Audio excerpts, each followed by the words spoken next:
একদম নিলে একদম প্রোগ্রাম নিলে 1000 টাকা। এটা সুডো এটা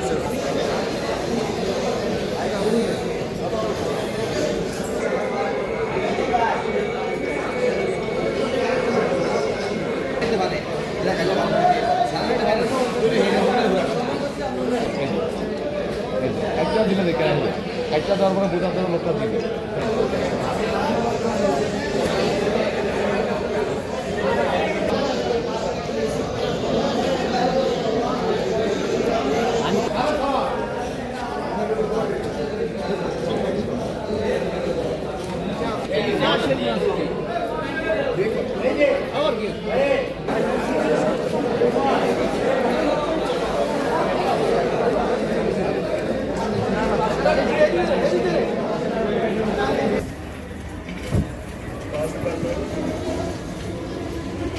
এবছর এমনি মাছের সংখ্যা অনেক কম ছিল, বলা চলে একটা রেকর্ড পরিমাণ কম।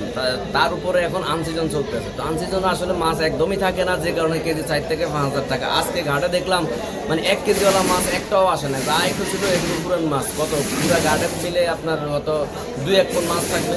তো আশা করি যখন সিজন আসবে তখন হয়তো দাম কমে আসবে।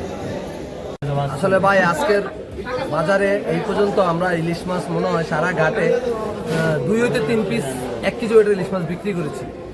তার দাম হলো আপনার 4100 টাকা হতে 4150 টাকা কেজি বিক্রি করেছি আজকের বাজারে। আর আপনার 700-800 গ্রামের মাছ আপনার 3700 হইতে 3600 টাকা কেজি বর্তমান বাজার চলতেছে। 500 গ্রামের মাছ চলতেছে আপনার 2500 হইতে 2600 টাকা কেজি বাজার চলতেছে। মাছের আমদানি কম থাকার কারণে মাছের দামটা অনেকটাই বেশি।